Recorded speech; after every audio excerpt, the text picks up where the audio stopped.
Testing, testing. Okay, we're good. Yay. Now let's see if anybody can follow us. So are we live now? We are live now. We're just waiting for people to show up. It's too bad because... Oh, there's Liz. Sushi Fox is Liz. Okay, good. So it's too bad because the last thing we said was just so brilliant. It was so clever. I think it may have been the cleverest things we've ever said, and everyone missed it. It's lost to posterity. Okay, people are showing up. Good. Or lost to posteriority. You lost a crappy mic. I don't know what the issue with that microphone is. Lost hysteria. Yes. Okay. 5 times 5. 5 by 5. 5 by 5. All right. It's 84 degrees. It's Texas in February. It's 84 degrees, folks. If you want to keep the air conditioning on, donate here.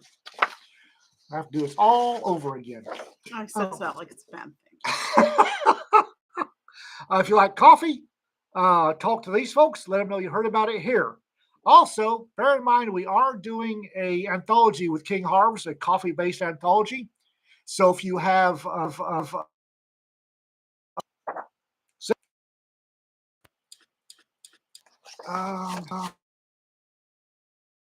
now what is happening? Just got up and stop wobbling. You like smart ass t-shirts? tinyurl.com, a mom of teas. Apparently, smart ass t-shirts. What does smart ass mean? What's a smart ass? Oh, something. Ian Headroom. There was something glitchy happening. It was going. It's still I thought we were alone for a minute. Oh, anyway. All right. How are we doing now? Now we have lag and echo. Oh. Is there a mute? I don't think so. Benwer. Can you say Bing Crosby? Bing Crosby. All right. Apparently, and we're live. What's Osby? I said Bing Crosby. Oh, okay, I got it. Simulation is breaking. That's really a shame. And you know what? If it's gonna freeze me, I hope it's not like that. My most hound dog moment. You know, you don't have hound dog. We finally get Rita in the video. Oh, thank you, Liz. How's it doing now? Has it Hello. Has it, as you would say, has it unkinked its sphincter? They know me so well. Oh, yeah. Better. Okay. Audio's okay now. All right. And so is the audio functioning even when we freeze in like the visual? I take it back. Even with lag and echo, still more coherent than Joe Biden. Well, you know what? That's really not low bar. Yeah, it's a very, very low standard, but we're happy to meet that one. Sync is meh. Slinky is okay. It seems to have gotten the monkey out of its nose. Shrimp, but we won't go there. Okie dokie. Somebody earlier said old VC when Jay Kermit apparently remembers the old vicious circle. Vicious circle? That's the monkey in the nose.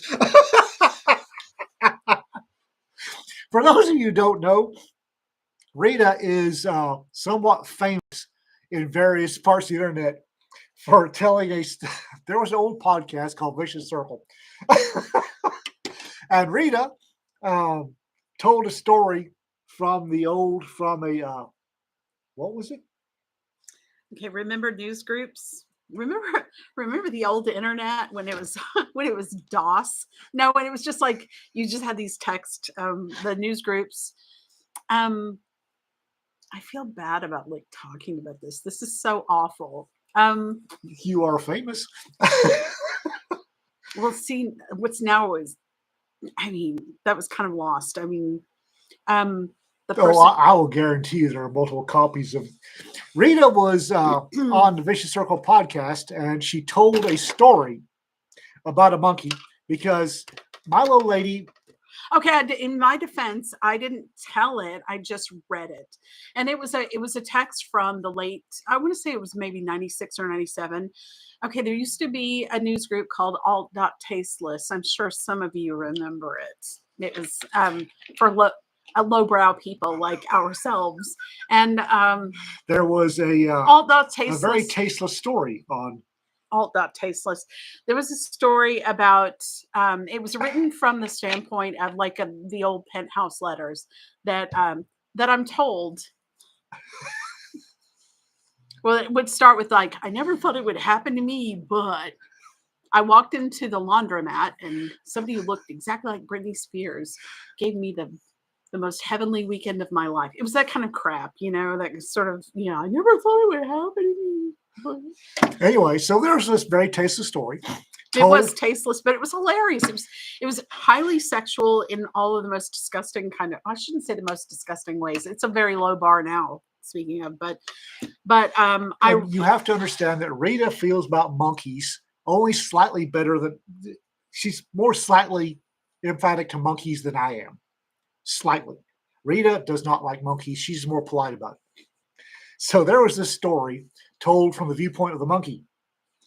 And Rita read it in that lovely voice of hers. But I could barely get through a line without laughing, which is what made it funny, because I'm just laughing uproariously and the funny thing is on the Vicious Circle, there were about 10 of us on the stream that day, and everybody got really, really quiet. And I was wondering what's going. They're not. I thought, well, they'll think this is funny like I do, and everyone was completely silent. Later on, I found out that like one of them was Weird Beard, and he said that he had to mute. Everyone muted their computers apparently because they were laughing so hard, and Weird said he thought he would pass out. He was laughing so hard. He just apparently Kermit was listening that night. What is Kermit saying? And everyone else had to mute to keep from laughing. Yeah, apparently it was funny. Well, thanks, Kermit. I'm so glad you came. But yeah, it was funny. Every once in a while I'll listen to it. I mean, I have it in a file somebody emailed to me who had kept it because Alan took the person who had the thing took it down. He took down all of the old back episodes of the Vicious Circle, but it was funny. It was funny. If you there are certain groups that if you mention monkey nose rape, they'll go, Rita! That's not my proudest accomplishment. I think it's great. I mean, well, I know you do. I have a dislike of monkeys that can only be achieved by somebody who's had a monkey masturbate on their desk. Go on. It's a true story. I think it was 2006. I was managing a group of lofts in Dallas in the what is Uptown, right? They're adjacent to American Airlines Center. A historic old property it's the largest intact campus of old Texas oil buildings in the state. So they're on the National Register, historic places and everything. It's a big deal and all that. And we were pretty unconventional property. I mean, obviously if they had a manager like me, then they were not the usual fare, but it was a great place. It was a really wonderful place to live. And I think I did a good job as a manager, but we were pretty unconventional when it came to pet policies because we had concrete floors and all the lofts were, it's like, what's a pet going to do to a floor? We didn't have a breed restriction for dogs. So people could have any kind of dog they wanted. Some people had some more exotic pets, but I mean, nothing huge and vicious or anything like that. But this one woman came in one day, she called and she said, would you take a monkey? And I said, well, we would need a pet interview for something that's non-standard or for a large dog or something, but I'd welcome you to come in. I'd be happy to meet you and talk to you about it. She came in and she had been I'm not kidding. She had been in a court case with the SPCA in Dallas. You can Google this and find it. she had a capuchin monkey, and the monkey was the monkey was in a diaper. It was a female monkey. The woman told me that she had lost, that she had been in a custody battle with the director of the Dallas SPCA, and that that person had wanted the monkey for herself, which I completely believed. Anyway, so she said that she'd gone to a rehab, like a therapeutic kind of. I got the feeling she was implying it was like occupational therapy or something like that, and she had to be in constant therapy for the space of a week or something like that. And she electroshock. Anyway, it turned out she had been in jail for writing hot checks, but she'd given the monkey to her brother. She'd given the monkey to her brother. Oh, welcome, Cedar. Oh, we can move over. She just sits right there. Oh, she doesn't get in the frame? No, I'm usually here where they can hear me but not see me. I see you've solved the audio issue. Yes, we're using that thing. I was halfway here and my mom called, "You guys have no sound." And I'm like, "I'm not there yet, Mom." Well, we're happy to see you. Sorry, I'm so late. It's all right. Anywho, monkey. Monkey. Okay, so yes, it was capuchin. It was the monkey in Raiders Lost Ark. She came in. So Heather came in with her monkey. The monkey was on like a bungee leash that was kind of amazing, and it had I just feel really weird and self-conscious talking about this on camera. But anyway, you have to, baby. You don't want have to to switch places with me and tell the come over story here and from tell it over off here. camera. No, it's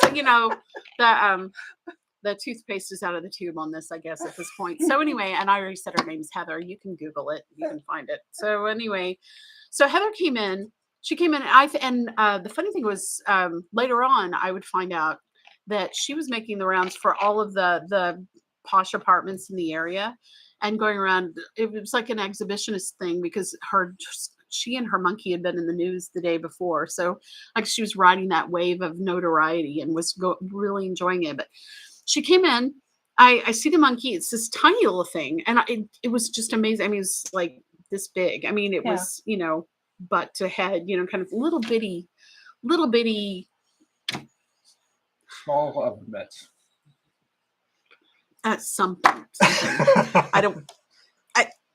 I can't even respond to what you just said, but thank you. I'll tell you later what I thought of. But anyway, so she comes in with the monkey. It's kind of gross and nasty. It's got a little diaper on, which I support, and diapers for monkeys. Anyway, I found it immaculately creepy. I found it so grossy outy. I can't begin to convey it. The little hands were so finely detailed and articulated, the tiny little fingernails, everything. I was just like, ugh. And because it was really gross. It came up and got on my desk, and it's messing around. Before we sat down, I took her out, and I had her sign in and everything, and I took her out and showed her the apartment that we had to show for at that moment. And we came back into the office to sit down and talk, and we're sitting there, and the monkey starts crawling around on my desk, and she doesn't make it stop or anything like that. The weird thing is, normally if somebody came in my office and they had a child that was out of control, I would be like, I could say something to the child, or I could say something to the parent. Can you control that? Or I'm great with parents. Can you control that? Can you shut that down? So we're sitting there, and the monkey like comes trotting over here in between me and my computer, and well away from where its mother was. And it comes over here, and it grabs a check, somebody's written check, and tears it. And I'm like, the thing is, I had a really difficult time asserting myself with this lady because it was so out of the bounds of a usual experience for me. And I just was, okay, and then it grabbed my Coke, which for it grabs it. It's like, and like that lip going over onto the straw. It knew what it was doing.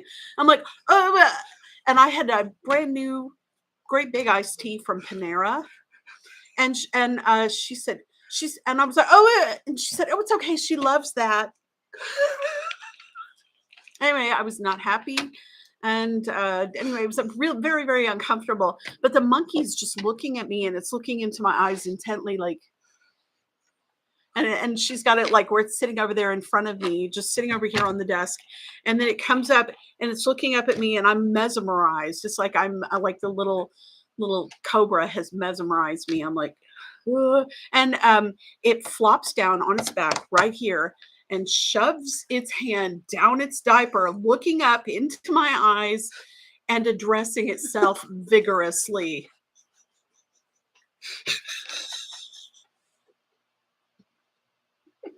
Maybe it wasn't masturbating. Probably was. And Ian knows it, and that's why he's losing his mind over here. He gets any redder. We're going to be dealing with his heart problems. I mean, did you ever see a monkey masturbate in Africa? Is that a usual habit for When monkeys? don't they? Really? I mean, I know I've seen it in the zoo, but I They think that not only they will give each other hand jobs.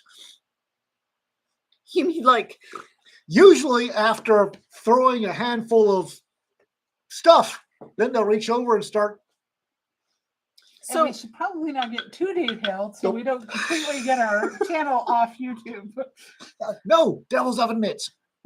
I'm sure the chat. It's one of the fill in reasons the we get blank. along so well. She hates him almost as bad as I do. And I can see why after that. Oh it my was goodness. so gross. Although so that gross. lady, I would have just banned her for life. She was. And the funny thing was, after she left my property, somebody from another one of the posh properties over in the design district in Dallas was like, oh my God, Rita, you won't believe what just happened. I said, you won't believe what I just had in my office. And I said, a monkey? He said, how did you know? I'm like, well, Yeah, it sounds like this lady was. she was making doing it on she purpose. was going making the rounds because one of the things she said to me was like, you probably saw me on the news. I'm like, Yeah, no, that's somebody that's seeking notoriety. yeah. Yeah. It was Yeah. very attention seeking. I Googled her. I found somebody hated her so much whose checks she forged in Arkansas put up an entire blog post about her, like, whatever you do. Apparently the people had sought recourse legally Mhm. and said she should be in prison, blah, blah, blah. And the last thing I heard was she was in prison in Arkansas. That was the last thing I looked. I haven't checked their roster to see if she's still in there in some years and everything, but it's kind of amazing. I don't know who has her monkey now, but I the was fun. gonna say, I wonder what happened to the monkey. Let me tell you how the monkey. Here's the funny thing. Here's how the monkey ended up with the SPCA. So she told me it didn't matter where she was. She had left her monkey in the loving care of her brother, who I'm sure very quickly surmised that I can't handle having a monkey in my Go house. down the commode. You know, exactly. Maybe he taught her to masturbate. Came back. But, yeah, this is not for children. I'm so sorry. I'm sorry. This was never for children. Yeah. He apparently had the monkey for fewer than a few days. And he called the SPCA and said, I got this. My sister left this monkey with me. I can't handle it. Get it out of here. Get out. I'm sure. Monkey. So the SPCA took it because, I mean, Poor dumb bastards. I mean, they have to be uncontainable. I mean, They it's so are. tiny, and those are so tiny and fragile. Yeah. But He should have disciplined it. A good spanking, and it would have been just fine.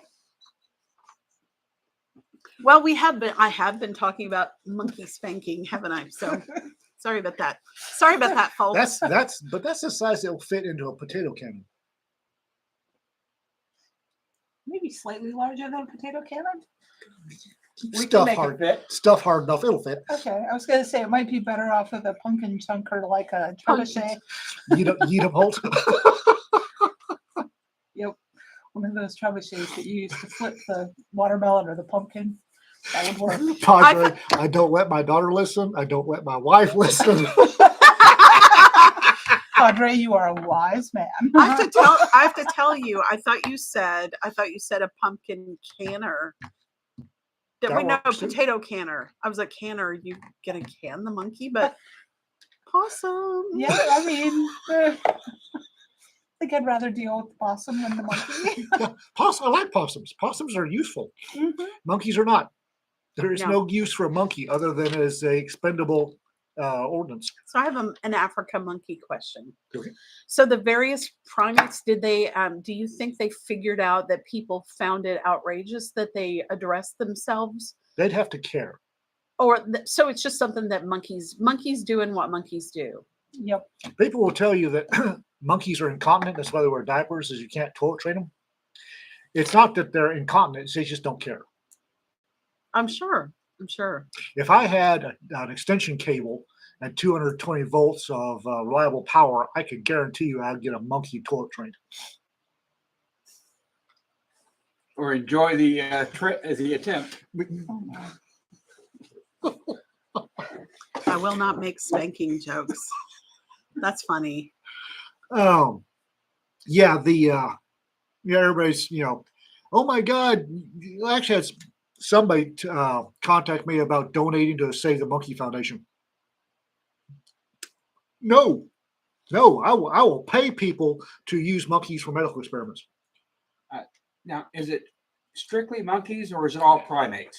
Monkeys. I actually don't mind galagos, bush babies. I love bush babies. They're primates. They're cute. They're adorable. I don't, but they've got those fat little cartoon fingers. They don't have the. I mean, don't they? Am I right? They Yeah, some of them do. this fleshy But they got little. these really long legs, and they hellacious jumpers. But for some reason, lemurs, bush babies, narchies, I like those are adorable. It's just fucking monkeys. I just like monkeys. Well, I don't actually have a problem with monkeys. I just don't like primates, the higher order primates, Monkeys. Okay, the Kermit. highest order primates. Kermit says, "I know a guy who's missing a finger due to monkeys." I'd like to hear that story. Yeah. Yeah. Or not. Yeah. Yeah, they're scary. They bite. They bite. They bite, and they're a hell of a lot stronger than they should be. Well, yeah. Vervet monkeys. My first ever was either little green monkeys or vervet monkeys. I was young enough. I don't remember what variety of monkey it was. Mm-hmm. I got into a fight with a monkey over a millipede, I think. And I was 6 or 7 and lost a fight to a baby vervet monkey. Yeah. Yeah, they're far stronger by their size Than than they ought to be. humans are. Yeah. Yeah. Oh, yeah. A 50-pound monkey could easily kill the biggest man. Yeah. They're terrifying. A chimpanzee can tear a person in half a long way. Yeah. They're just chimpanzees. They scare the hell out of me. They honestly, They are. They terrify the hell out of me. Chimpanzees are just, they're, and no, chimps will literally, they'll rip your face off just for the sheer joy of it. Mm-hmm. Oh, chimps are cute. We've all seen the Tarzan movies, and we know cheetah is just fine. Chimps are cute if you wired a couple of cinder blocks to their ankle and heave them off in the Warri River, or I'm sorry, a river in general. Okay, so it's not just monkeys; it's primates. Monkeys. What about the local indigenous folks? Do they love them or they hate them? It's just part of the monkeys for the locals. Just part of the. Do they recommend a certain seasoning or? Yeah. Okay. They're bush meat like anything else. That's why. Be very careful if you're in Africa of the meat you buy from the meat market, because if it's bush meat, it's probably monkey. Yes, and like anything else, you're going to run into diseases that are easily transmissible between primate and human, because there's a lot of closeness in the DNA and the immune system. Monkey and pox. everything. I've had monkey pox from a freaking vervet monkey. Yeah, and I just saw a report that chronic wasting has been found in Yellowstone. So Bugger that. Yeah, so that's not good. In the ungulates? Yeah, that one's a deer disease, but Yeah. it means that when you're hunting and if you get a deer, you have to be really careful about the condition of the deer before you eat it. If it all looks sick, you're not going to want to eat that deer. Well, the Texas Parks and Wildlife has chronic wasting disease stations set up. That if you have a deer, there's some counties it's mandatory, but in Texas Parks and Wildlife will test any deer for you. You have to bring in the spine. Yeah, and they'll test it for chronic wasting disease. Anywho, I won't eat. I don't care. I mean, I know people go out and hunt wild hog. I would never eat wild hog. I would never. Oh, That's okay. It can rot on. Let the buzzards have it. I mean, there's something in the wild hog. It's not the same as the wasting disease, is No, it? It's no. something else. There are other. I mean, with any critter, especially wild ones, there are lots of things. Generally speaking, if you cook it very well, it's fine. Yeah. It's not going to be a big deal. When we were hunting caribou in Alaska, we never ate the liver because you could see the cysts Oh, yeah. in them from the flukes. And I mean, sure, probably if you cooked it enough, they'd be dead. But no, there's just things you don't want to eat. Let's not. No. Let's not. So, Speaking of diseases, were y'all aware of a unsigned scientific paper that made headlines this week? It was titled "Let's Talk About Cannibalism," and the paper is about how maybe cannibalism isn't all that bad. There's a prion disease that goes along with human cannibalism. there are several. I mean, there's Especially one nerve famous tissue. one, but Are they all spongiform encephalopathies? yes. Well, okay. So prion diseases tend to manifest that way first. They have an affinity for the nervous system, the cerebral system, but Kuru is the most famous. But there are others that are From just, Africa, strangely enough. Kuru's not. Kuru's from New Guinea.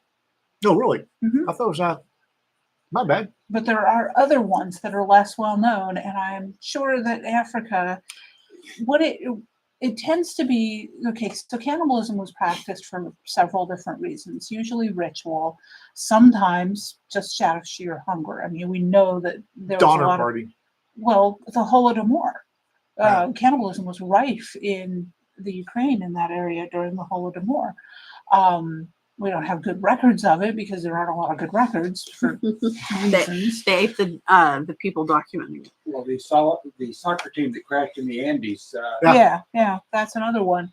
But those are Donner Party, the soccer team, those are isolated crises, but there were long-term cannibalistic practices because they would eat the vanquished in battle Mhm. as a display of power and Take just their power. they would eat heart or other parts of valorous enemies. I'm reading Barry Cunliffe's by Steppe Desert and Ocean right now, and he talks about how cannibalism was practiced as part of the funerary practices of the steppe peoples. And they know this because in the food middens around these huge funeral kurgans, there are human and animal bones intermixed. It's scraped. Yeah, and so we know that cannibalism was practiced, and where it's been practiced, you find these very odd prion diseases because they were eating cerebrospinal and where the concentrated prions are, and then passing that on. So yeah, it's just a very bad idea, and that's even with mad cow with BSE. That's part of what was happening there is because they were being fed ground up brain tissue of other cows, and the cows were being forced into autophagy and cannibalism. I'm not sure cannibalism is the right word when it's in one animal eating its own species, but close enough. So we already know that making a critter eat one of its own is just a bad idea. Not that they won't. I mean, chickens, nasty little creatures. The shells don't count. The chickens never forget they're descended from dinosaurs. It's not about eating eggs. Chickens will eat each other. They're henpecked is a word for a reason. Yeah. Turkeys will eat themselves. Well, ducks are evil. Yes. Ducks are evil. The ducks are evil. That's why they differentiate for different vaginal chambers. So if a female is being raped by a duck she doesn't want to have babies with, she will channel the sperm into a different chamber. Mm-hmm. So she doesn't fertilize eggs from that duck. There's a couple of different animals that do similar things, and it has to do with food stresses. And there's times that they're more ready to reproduce than others. So if they're in a stressed condition where they don't feel like they can sustainably reproduce and bring the next generation up, they're adapted to not basically. So, Yeah. but they don't think about it. It's not like people. I mean, it's just the way they've adapted these mechanisms to ensure biological continuity. It's kind of amazing, though, the way adaptations work. It is. Bless you. It is. Still, ducks.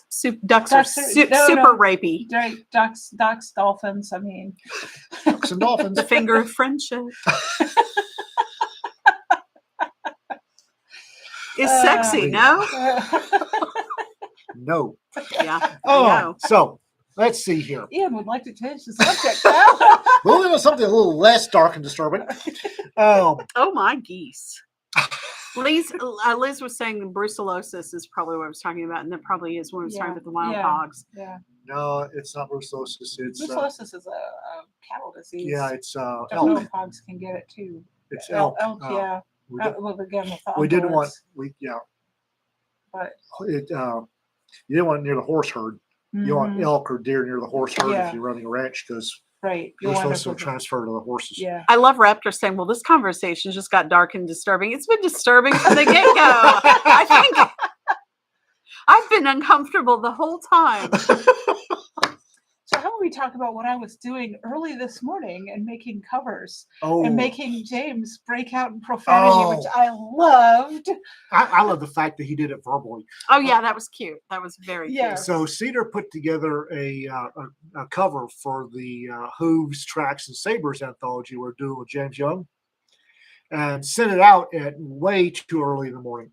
I had slow point. And James got it, took a look at it, and sent a voice message. Said, "Oh my God, Cedar, it's that good." A little bit different language, but yes. This is, okay, this isn't a family channel, but still. It does look amazing, though. Oh, It's yeah. fantastic. It really is. Thank you. Well, so when I choose art for these things, I'm thinking about a lot of different stuff. And when I put the text on it, I'm thinking about enhancing the art, but also playing into genre and everything. And it's funny because that's not the first time or even the second that my covers have gotten that exact phrase. The first one was for Kelly Grayson's Kindred when I flipped it around and showed Phil Duffy the cover, and that was what James said is exactly what he said. And then he clapped both hands over his mouth and he's like, sorry, because he hadn't meant to swear that in front of me. No, yeah, the cover is fantastic, and one of the great things about having Cedar on our team is I'm learning so much from her. I did not realize that the font for the title needed to be genre specific. Yeah. Yeah, and that's actually one of the things when I was working on the Malta recovers to do the new Malta covers. I sent the group to look at ideas with 3 different kinds of fonts. One of those fonts I am going to eventually use because the name of the font is Fox Veteran. So somewhere for an anthology, because of you, I am going to use Fox Veteran because I have to. But the Malta is interesting because we have science fiction, we have fantasy, we have action, adventure, thriller, romance. I mean, it's all in there. Well, one of the great things, one of the many things, is Malta is most famous for several things, but Valletta is the world's first planned city, and it was designed from the floor up, from the plans up to be a defensible city. And there was nothing there. So promontory and Waka Waka Waka city. So very Renaissance. And the covers that Cedar's doing have that Renaissance painting feel. Yes, again, which I was invoking Raphael, Da Vinci, and Tintoretto. And with all of that was very deliberate. I wanted the color palettes. I wanted that richness of tone. Because when I see pictures of the Mediterranean, because I haven't gotten to see it in person, but when I see pictures, it's always that super saturated, brilliant colors, and that's what I wanted. You should see some of the co-cathedral of St. John, the frescoes and the stained glass Talk about rich color palettes. Oh Yeah, my God. yeah. Woo! Yeah. And the thing is Malta Valletta, it's all built from a native limestone and marble, Mhm. which is that cream colored marble, very khaki. Yeah. And But it's warm. Yeah, but so it's this warm beige. Mhm. And then you go inside and they went nuts. It's like a rainbow just exploded inside the buildings. The colors Yeah. inside are just wow. Yeah, yeah, yeah, and that's what I wanted to bring to the covers was with the fonts. The challenge there is because it's so broad that the choosing a font is very difficult for it. But the choosing the art wasn't that difficult once I got started into what I was trying to do. Um, and it took me a couple of tries to be like, okay. And the thing is that because I'm working with the AI for art so much, I'm more of an art director, only it's a whole lot easier than working with an artist. As an artist, I can say this because an artist can't read my mind, whereas with the AI, I can tweak it and nerf it around until I get it where I want. So it's almost like it's reading my mind. It just takes a little bit of effort. Well, they are brilliant. They look amazing. John Arpin, is that what James is using as a profile pic? Yes. Yes, it is. Part of it. That's the art. We won't release the full cover until later. But if any of you all want to write alternate history, you should definitely take a look at the open call for that. So I think that's going to be a really interesting collection of stories because it's all cavalry centered. Yeah. So yeah, and I think James honestly forgot he was going to do it. He's been busy just a little bit. Whoops. But that's also why I start generating the art and trying to generate some excitement when we have an opening for the call. Because at the opening, I want people to be like, "Oh yeah, right, we're doing this. We're excited about it," and then they'll write for it. If you just publicize it at the closing, then people are like, "Darn it, I missed it." I mean, you get people like that anyway, but. Speaking of, folks, everybody needs to remember that while Rita is doing Moggy's 3 right now, we're going to have a 4 and a 5. I keep getting these questions. Oh, I had a Moggy story, but I didn't realize that it already closed. We're racking to our press. Really? We're going to have 4 or 5 and probably 6. And I mean, depending on the Moggy's story, it doesn't have to go into Moggy's. If we have other open calls that it fits in, I mean, don't shoehorn in a science fiction for Goblin Market, but if you have a Moggy Marine story, we'll put it in Space Marines. Right.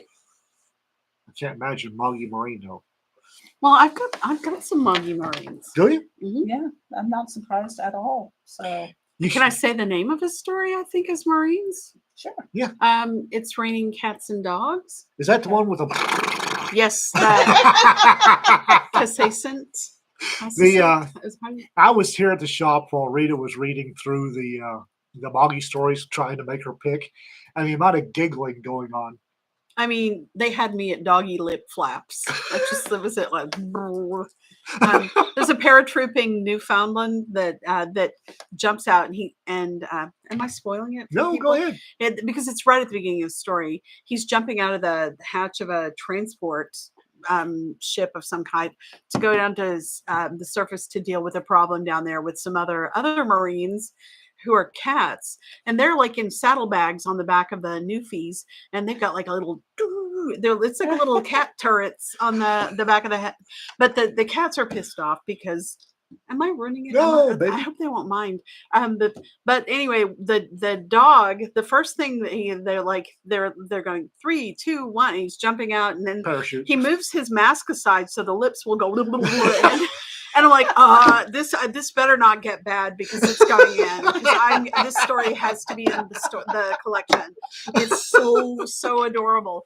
The whole thing is just a scream. It's really beautifully written and adorable and a delight. And it has dogs and cats living together. It's total anarchy. Anyway, it's great. It's good. And the monsters in that one are epic. They're really, really singular. They're surprising and wow.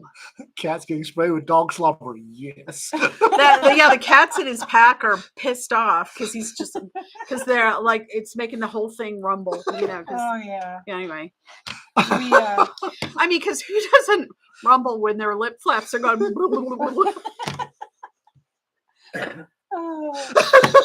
when we lived in Alaska, we took care of a Newfoundland for a friend who was deployed.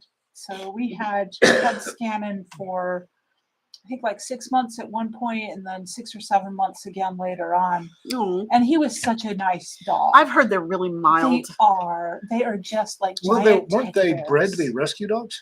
To water some rescue? extent, yeah, and So they're not a herding dog? no. Oh, okay. I They're, didn't they're, realize that. they're actually pretty lazy.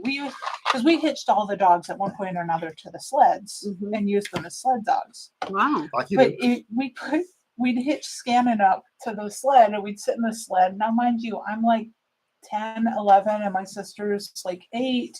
And we had another friend that we hung out with a lot who was like maybe 12 at the time. Mhm. So we'd have these big long plastic toboggans and we'd get in the sled and we'd hitch Scannon up and he'd come back around and sit on our laps. So one of us had to run with him next to him and then he'd run and pull all of us. But if you hit a corner at speed with that dog, you were flying. Right up the snowbanks. We'd do crack the whip. Yeah, it's really, from what I understand, people who have the really, really big dogs, you have to tell them early that they're not lap dogs. Yes. And they just never understand No, that. they wanna Once- cuddle. Yeah. You know, I they're have just never met an lovers. 80-pound Doberman Pinscher who wasn't just determined to be a lap dog. You can't beat the lap dog out of a Doberman Pinscher. Scannon was probably 120 pounds. So the dad's story about when he met him is funny because the guy would come by and he'd set up a chain link kennel and left dog food and everything. And then when he delivered the dog, dad was off at work. So he came back and it's after dark and he walks over to the kennel and he hears jink at the level of his face. And Scannon's looking over the top of the 7-foot chain link fence at dad. Now, Scannon just wanted some love, but dad was like, he didn't realize how big this dog was going to be. Holy shit. So, let's see. Yeah. So yeah, we have Sean, I'm sorry. So go Sean ahead. said dogs and cats living together makes me want to strap on a proton pack. I love it. Also, Kermit Grenouille, is that how you say it? Grenouille? Yes. Has come down with a cat. They have 3 dogs and 10 cats. I was wonder gonna how say. they got another cat. How could you possibly have another cat? Because he's the cat whisperer. Ah, okay. 10 cats, I guess So- so. Some of those cats used to live at his office, and the office manager got a case of hair and was going to take them to the pound. So they went to Hmm. Kermit's house. Good. Oh, Oh, So- bless you, Kermit. So, I'm a yes. fan. half Yes. Dane, quarter Jack Russell.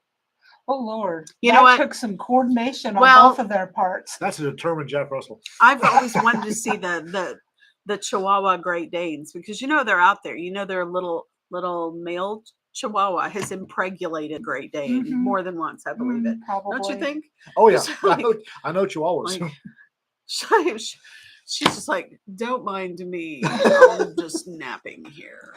I'm very large and low on energy. Meanwhile, Yes. we don't know any people like that. That never happens. Let's see. Who's the vulgar person here today? I'm trying to be a good person and I've been so vulgar. I'm so sorry. Half Dane, quarter Jack Russell, quarter Sharpie. Sharpie. Oh Lord! Oh, All the wrinkles All the and the wrinkles. energy and yikes! I don't know about that dog. so presumably the Jack Russell and Sharpei were the Progenitors. well, yeah, of the half of the parentage. Parentage. Winkler, He's not amazing laughing. things can be done with artificial insemination. No, you just have to know Chihuahuas. Chihuahuas do not understand they're small. No, they don't. Not are Yorkshire Terriers. We need to get some Chihuahuas and monkeys together. That would No. be. Oh Lord! No. From an appropriate distance, like Monkey. on another continent. Monkeys should be launched often. Radar was actually Some of us feel that way Rat about terrier. chihuahuas. Yeah, I like Chihuahuas. she was a Chow Lab cross. Mom has a Two little rat terrier. hua-huas don't care. I should. Not, not vulgar, Rita. Body. I like you, Ben. Let's be friends. The thing, we've got our Chewy, our little geezer boy, is half Chihuahua, and he's got a properly socialized and raised Chihuahua. Is an adorable little dog. They really are. Mhm. It's just that most people don't know how to raise dogs, get Chihuahuas, and they don't know how to socialize them. We don't know how to. Yeah, that happens. It's not just Chihuahuas. Any of the what they call purse dogs are generally not raised properly. People don't think of them as dogs. They think of them as accessories. And dogs need training, and they need Well, to. the that little Chihuahua in the story, I called Buster in the story. That's Mhm. 369, one of the trailers out there. Yeah, Was the old boy that had Buster's dad socialized Buster really well, and Buster was a great little dog. yeah. Not a chicken killing little bastard, but Uh, he was whenever his dad was riding because he had a motorcycle, and Buster had the leather vest with the patches on it, and there was a leather thing on the fuel tank, and Buster with his little goggles would sit in the fuel tank and ride in whenever the which is an adorable image. it was really adorable to watch. And then they came in on the backers against child abuse. Mhm. I really like those guys. Oh yeah, no, I've And, worked with a chapter of those up in Ohio, not in Ohio, New Hampshire. Buster actually showed up in a couple of court cases and just sat there, just being, I am Buster, I am here. This is One of the gang. he's one of the gang, totally copacetic little dog, and Chihuahuas are properly raised are. He was a Mhm. subject matter expert. They Um, somebody said something that was fun. It was maybe you read it earlier. If you, I think it was Ben, but it may have been Padre. Oh yeah, if the monkey doesn't fit into the potato cannon, you need a larger potato cannon. No, you just put more pressure when you're shoving down the board. Or you could do it in chapters. You just that's not grizzly. Speaking of animals. Yeah, you know what? Speaking of back at that property, same property, where I was telling the story where the monkey came to visit. We had a resident. She was lovely resident, and she was married, and she said, and she was moving. She and her husband bought a house, and they were moving out. I was showing her apartment, and she said, "You can go in, but." She said, whatever you do, don't touch my dog. She doesn't like anyone. She doesn't even like my husband. She won't let him touch her. Whatever you do, don't even try to pet her. And I went in and I said, what is she? She was a Chihuahua. She was a Chihuahua. She was like a little white brick with like a little stick at each corner. And she was maybe 3 pounds, and she was fat. She's a fat little blob, and she was just like, I came in and I did that thing that you do, because she came in, she started threading around my Right. ankles, and I was just like, oh, I'm the exception. She likes me, so I reached down and she bit me. It was the only time a resident dog ever bit me. I didn't report it or anything like that, but it was awful. But we have some dear lovely friends in town here who have a little Chihuahua that that several of us have met recently. I haven't, but I dubbed it the hater tater. Because The attack potato. it's because he almost kept calling it the attack potato. And I said, "Oh, it's a hater tater," but it looks like it's apparently small little fat thing. It is shaped like a potato. Yeah, I mean, she's very cute. She's toothless, so even if she wanted to, she couldn't do anything. But yeah, no, the attack potato, hater tater is perfect. And yeah. Somebody mentioned Chewy. Okay. Rita's Chewy, our Chewy was not named after Chewy's restaurant.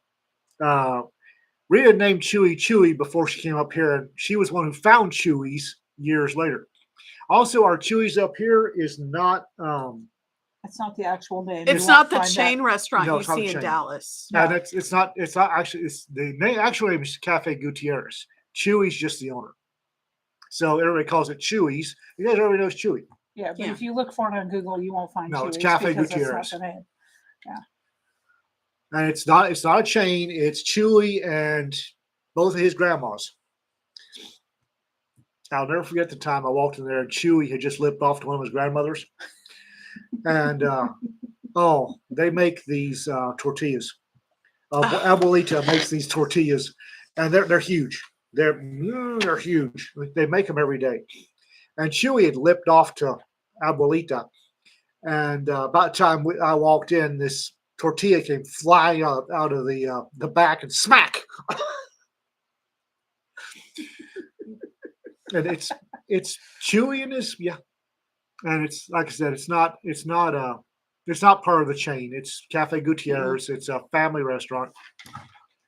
Yeah, you do not mouth off to a Mexican grandmother ever.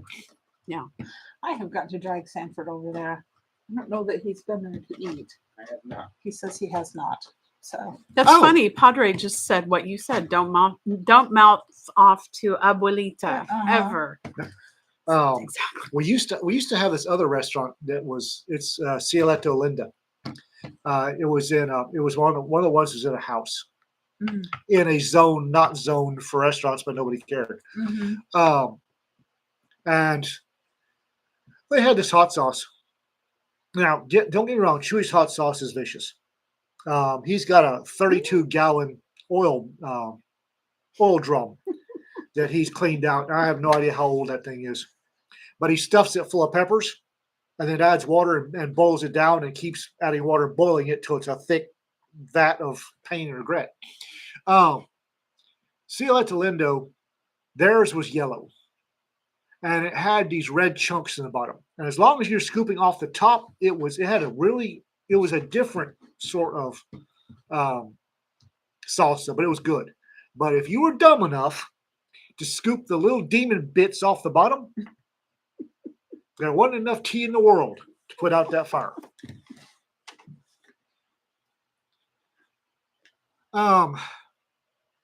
Oh, yes. You must respect the chancla. Oh, you're kidding.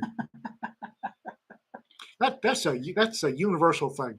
I've seen chanclas used by Mexican mothers and grandmothers, and by and flip-flops used by Arab mothers and grandmothers. It's funny, though. I mean, it's handy. I mean, in the South, there's a long tradition of you dodge the wooden spoon and also the spatula. Yeah. But it was the wooden spoon. But you never see somebody using a flip-flop for stirring the chili. No. You know, it's funny. And I've had a wooden spoon broken on me. Because you're that stubborn. Yeah. You're that slow to get the message. Switches are thrown. Yeah. I'm not a big chain Mexican restaurants aren't bad. There are a couple of good ones. What was that one we had over on Caulfield, babe, for the longest time? It was El Phoenix, which is based out of Dallas. And it was a decent chain restaurant. El Phoenix is the finest place where everyone may go to get the food and atmosphere of friendly Mexico. Tostadas and enchiladas are among the favorites here. The guacamole salad and the Carta Blanca beer. El Phoenix. El Phoenix. Wait, am I violating a copyright? I don't think so. Is that okay? It's fine. It's fine. No extra charge for the song, folks. I Sorry. was just thinking Those that commercials. advertising jingles have fallen out of style, and it's a shame It because a good sucks. one catches. I know. And you don't forget it. I know. Yeah. I'm still singing the Arbor Hot Dog song, and that's been 50 years ago. Yeah. Shakey's is shaking up pizza people. Well, just the Rolaids. The old Rolaids jingle. Yeah. What was the Rolaids jingle? Rolaids. Rolaids. Spells relief. Spells relief, yeah. Okay, I thought you were confusing it with plop, plop, fizz, fizz. Oh, what a relief it is. See, that's our jingle. That one's ancient. How many decades old is that one? Right. So, Oscar Mayer Wieners. I remember I like hot dogs, but that doesn't like me. Feel better best with diet show. Sorry, y'all just wanted to sit here and listen to me sing jingles. Listen to you sing always. I got a million. Whatever it is. Yeah. Abuela's is good, and El Tapatio. We've got two of them here in Ichipa. Has a caldo de pollo that's just toe curling. I have to try that one. Mhm. When we were doing our little roaming around trying to find things, we found out that we can't do that on Sundays here in Texas. In Ohio, we'd take off on a day off and we'd just drive and we'd find a restaurant and we'd have a nice meal and then we'd come home, because in the car, especially because I'm usually driving, we don't have interruptions. We can have Right. nice talks. It's a really nice date for us. In Texas, if you do that on a Sunday, nothing's open. So you wind up starving half to death before you get home and can have something to eat. So, but there's a place up in Vernon called Lucas. Oh, Lupus is good. Yeah, we've eaten there a couple of times because we always seem to hit it in an odd time. There's a place called the Brown Cow that we want to try. Is that the one on the courthouse square? No, the one that we've done is Lupe's 2, and it's down. It's actually right off of 287. There's an American restaurant, American classic American cuisine, off the courthouse square in Vernon. Okay. It's just We'll have to go try that. James Anders took me and Curtis there one time. And it's good food. Yeah, Brown Cow looks like it might be fun. It's kind of an A-frame building, so but they only open for dinner, so Maybe they an only old open like Whataburger? 4 o'clock. Maybe an old Whataburger? Probably an old Whataburger that's been painted brown. But yeah, every time we're there, it's not the right time for them to be open. So we've eaten at Lupe's a couple of times, and another time we ate at like a drive-through diner thing. I don't remember that it had a name, just that it was one of those, what's the old school boards that you had to press the letters in. That was their menu board. In Dallas, my favorite Mexican is El Ranchito, which is on Jefferson.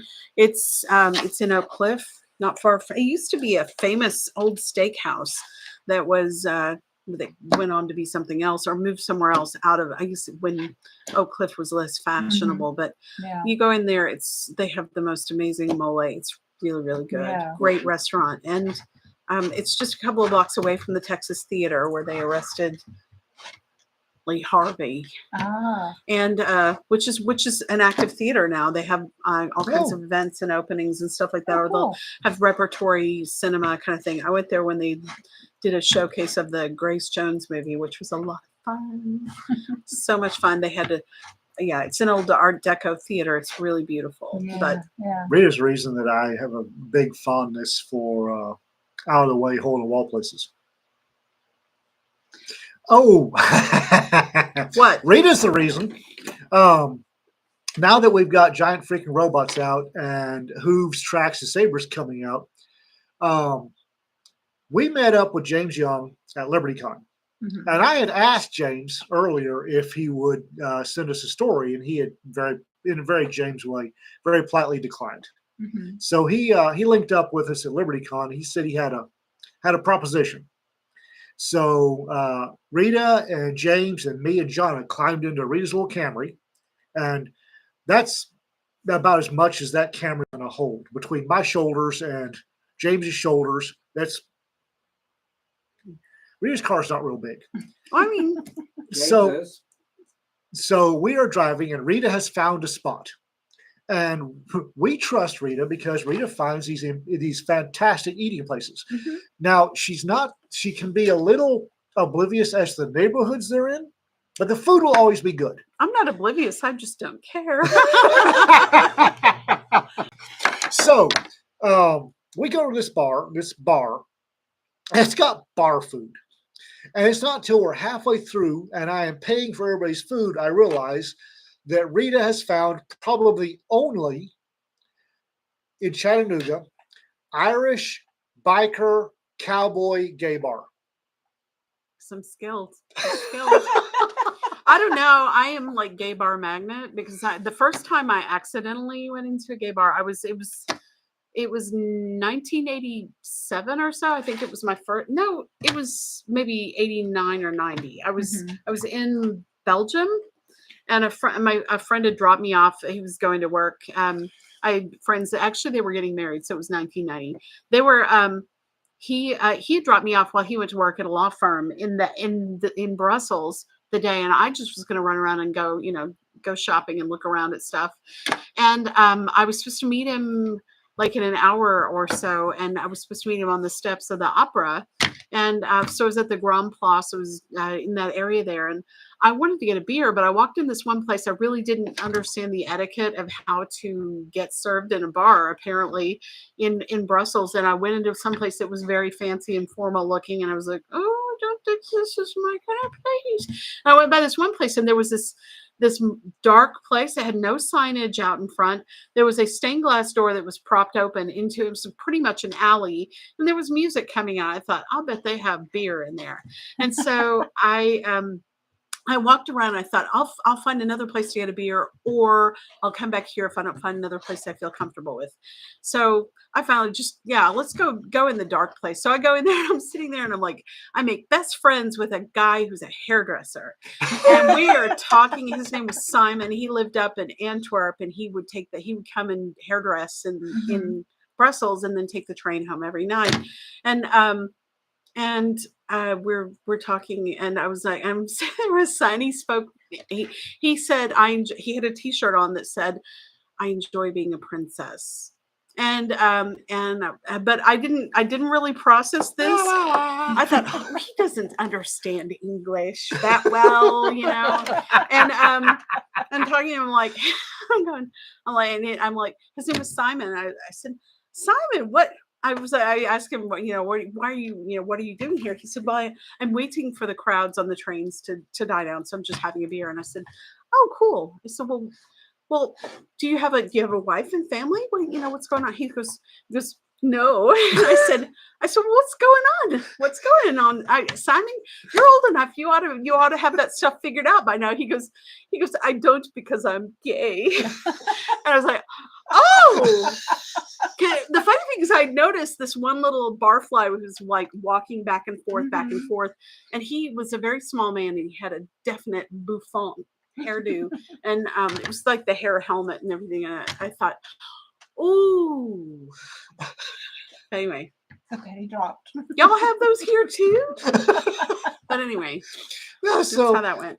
The asked James about he signed, or he agreed to 3 anthologies while eating a burger and fries in Chattanooga's only gay Irish biker cowboy bar. That was fun. I'd like to see that, but I don't want to actually, go in there without my wife. But food was good. They were polite. Yeah, right? They looked at us kind of squirrely. It's like, you doing it here? And guy said, what brings you to our bar? And I said, oh, we're talking contract with an author. And he went, okay. That's one way to put it. What did you want to cook? Kermit asked me if you are aware that there are contracts in the scene, and What? you should hear capitals in that. There are contracts, formal contracts that get signed if you're in the scene. What scene? Which scene? The kind of scene that would have you in an alternative Oh, bar. okay. the kind of thing that John Ringo wrote about. Gotcha. No. But No. this poor bartender was trying to parse what you were telling him. Oh, shit. Oh. no, Kermit, my gaydar is not bad. I just was I was Mine's just terrible. flustered and thirsty and was not processing. I was maybe a little overwhelmed. But My gaydar is terrible, and I actually don't care. I often think people are gay who are not admitting they're gay. As I said, I was halfway through my burger before I realized, holy shit, we're in a gay bar. But was it a good burger? It was an excellent burger. Excellent. That's Really all good that counts. It was good. So Well, we have been on for over an hour. Have we really? Yes. Already? including the audio interruption, probably. On this one podcast, we've been on for over an hour. And yet, with 28 people watching, we only have 19 likes. I was going to talk about something. Well, Go never ahead. mind. No. We are not stuck to a hard and fast rule, babe. Talk. I was joking. Oh, okay. All right, folks. Gay cooks know their meat. Oh, maybe I should look at these too. I don't want to say that. Was the food good? It was very good. You already said that. Okay. I sent my gator back to Gaytheon for recalibration. They lost it. All right, we're done. We Don't will- ask, don't tell. Remember, folks, don't pet the sweaty stuff. Don't I was not yeah. going there. I'm glad you went there because I definitely wasn't going there. All right, guys, we're gone. We'll see you Tuesday. And if you want more Rita on here, you We should can ask. make that happen. You should ask. Y'all be safe. Bye. That was